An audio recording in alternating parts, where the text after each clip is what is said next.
જય શ્રી કૃષ્ણ, જય માતાજી અને પ્રણામ બધાને। તો કેમ છો તમે બધા? તો તમને જોઈને તો ખબર પડી જ ગઈ છે કે આપણે છોલે ભટુરે બનાવવાના છે અને છોલે પૂરી પણ કહેવાય। તો આ વરસાદમાં ગરમા ગરમ છોલે ભટુરે ખાવાની ખૂબ જ મજા પડી જાય અને નાના મોટા બધાને જ ભાવે। તો આજે આપણે બનાવીશું છોલે ભટુરે। તો ચાલો, તેના માટે મેં અહીંયા સફેદ ચણા છે તેને સરસ ઓવરનાઇટ સરસ પલાળી દીધા છે। હવે આપણે તેને બાફી લઈશું। તો ચણાને મેં અહીંયા કુકરમાં બાફવા માટે મૂકી દીધા છે। અને જો તમારે ઇન્સ્ટન્ટ પલાવરા હોય તો તમારે એમાં થોડો ટાટાનો સોડો નાખવાનો, એટલે તમારા ચણા ફટાફટ બફાઈ જશે। મેં મીઠું નાખી અને બાફી દીધા છે। બફાઈ જાય ત્યાં સુધીમાં આપણે તેને ગ્રેવી કરી લઈએ। તો ડુંગળી, ટમેટું, મરચું અને લસણ તેને ગ્રેવી કરી લીધી છે મેં। અને આપણા ચણા પણ એકદમ જોઈ લઈએ બફાઈ ગયા છે કે આપણા ચણા સરસ બફાઈ ગયા છે। હવે આપણે તેનો વઘાર કરી લઈશું। તો વઘાર કરવા માટે મેં અહીંયા 2 થી 3 પાવરા જેટલું તેલ મૂકી દીધું છે। તેમાં મેં લાલ સૂકેલું મરચું, જીરું અને તજનો ટુકડો નાખ્યો છે, હિંગ અને હળદર નાખી અને આપણે વઘાર કરી લઈશું। તો અહીંયા મેં ક્રશ કરેલું ડુંગળી, મરચું અને લસણ નાખી દીધું છે, તેનો આપણે વઘાર કર્યો છે। હવે આપણે તેમાં થોડું સ્વાદ મુજબ મીઠું નાખીશું। ત્યાર પછી આપણે જે ટમેટાની ગ્રેવી કરી હતી તે ટમેટાની ગ્રેવી આપણે તેમાં નાખીશું અને સારી રીતના આમાં હલાવી અને થોડી વાર ચડવા દઈશું। ત્યાર પછી થોડી ચડી જાય ને ત્યાર પછી આપણે તેમાં લાલ મરચું પાવડર 2 થી 3 ચમચી નાખીશું।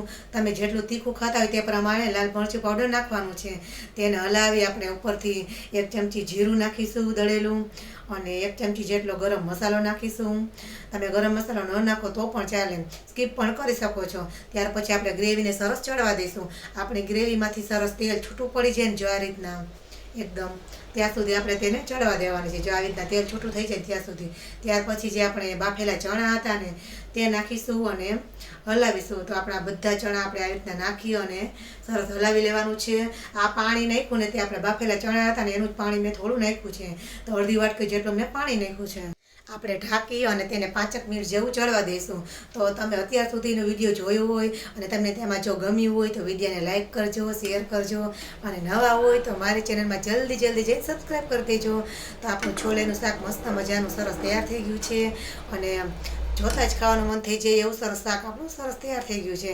ઉપરથી આપણે લીલા ધાણા નાખી દઈશું અને હવે આપણે ભટુરે માટેનો લોટ તૈયાર કરી લઈશું। તો તેના માટે 1 વાટકી મેં મેંદાનો લોટ લીધો છે અને 1 વાટકો ઘઉંનો લોટ લીધો છે। તમે ખાલી મેંદાના લોટની ભટુરે પણ બનાવી શકો છો। અહીંયા મેં બંને અડધો અડધો લોટ લીધો છે। ત્યાર પછી સ્વાદ મુજબ મીઠું નાખ્યું છે અને 2 થી 3 ચમચી જેટલું મોણ નાખ્યું છે અને આપણે પાણી નાખી અને સરસ લોટ બાંધી લઈશું અને આપણે અડધી કલાક માટે લોટને રાખી દેવાનો છે। ત્યાર પછી આપણે તેના ભટુરે વણી લઈશું। તો આપણે હોટલમાં કેમ એકદમ સરસ લાંબા ભટુરે હોય તેવા જ આપણે ઘરે પણ લાંબા જ ભટુરે આવી રીતના સરસ વણી લેવાના છે। તમે ગોળ વણો ને તો પણ ચાલે, સ્વાદમાં તો કંઈ ફેર પડવાનો નથી। પણ મેં અહીંયા બધા જ ભટુરે કે પૂરી જે કહેતી બધી જ સરસ આવી રીતના લાંબા વણી લીધા છે। હવે આપણે ગરમ તેલ આપણું સરસ આવી ગયું છે તો આપણે તેમાં તળી લઈશું અને જો આપણે તળીને ત્યારે ચમચીથી આવી રીતના હળવે દબાવતા જવાનું। જો તમે ચમચેથી આવી રીતના થોડું ઉપર તેલ નાખશો ને આવી રીતના તો એકદમ આખું ભટુરે આપણું સરસ ફૂલાઈ જશે। તો તમે જોઈ શકો છો આપણું ભટુરે એકદમ સરસ ફૂલાઈ ગયું છે, એકદમ સરસ હોટલમાં હોય ને એવું સરસ થઈ ગયું છે અને એકદમ તેલ રહ્યું નથી, જોઈ લો તમે જરા, સાવ કોરું ભટુરે। જો તમે બાળકોને આવી રીતના ભટુરે બનાવીને દેશો ને ખાલી તો તેને શાકની પણ જરૂર નહીં પડે, એટલા મસ્ત મજાના બને છે। તો આપણે છોલે ભટુરેની થાળી સરસ તૈયાર થઈ ગઈ છે। તમે જોઈ લો બધા જ મોઢામાં પાણી આવી જાય। આ વરસાદી વાતાવરણમાં એકવાર આવી રીતના આપણને છોલે ભટુરે મળી જાય ને તો બીજું કેવું શું।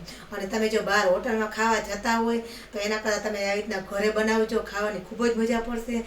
આ વરસતા વરસાદમાં અમે બધા તો બેસી ગયા છીએ છોલે ભટુરે ખાવા, તો તમે બધા પણ પહોંચી જાઓ। તો ચાલો, આજની રેસીપી કેવી લાગી તો જરૂરથી જણાવજો। ફરી પાછા મળીશું નવા વિડીયોમાં નવી રેસીપી સાથે। ત્યાં સુધી બધાને જય શ્રી કૃષ્ણ, જય માતાજી અને પ્રણામ, આવજો।